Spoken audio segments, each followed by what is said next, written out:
The release of 10 Americans from Venezuelan custody unfolded so quickly, their families didn't arrive in time to greet them at the San Antonio airfield, where 6 of the 10 walked off a plane with the U.S. State Department officials who negotiated their release. Free at last, thank God Almighty, free at last. Savoy Wright was one of the 6 American detainees who arrived in Texas. Venezuelan authorities arrested him in October. He was wrongfully imprisoned on terrorism charges and accused of conspiring with the political opposition of Venezuelan President Nicolas Maduro.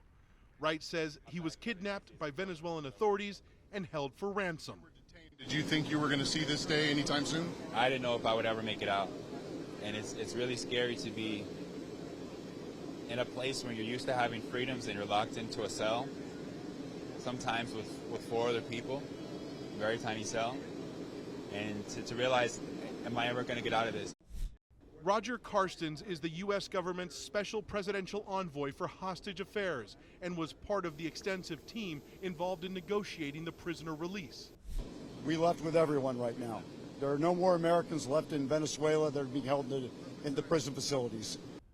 The deal also included the return of the infamously corrupt military contractor known as Fat Leonard Francis. He was the mastermind of the largest bribery scandal in U.S. naval history and escaped to Venezuela last year after his conviction in 2015.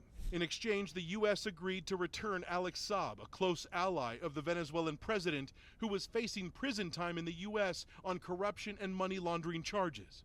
If you don't make a hard decision like this, you're basically writing these guys off.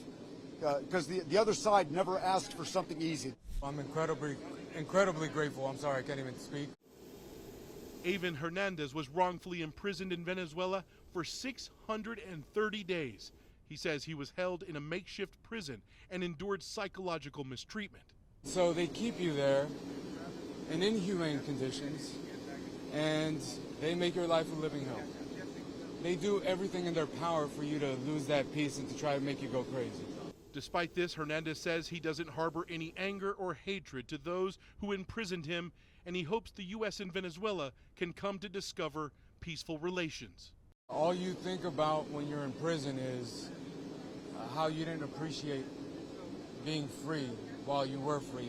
There's no way to understand what it's like to be in prison unjustly and not have any way out. And so it's been a long time coming.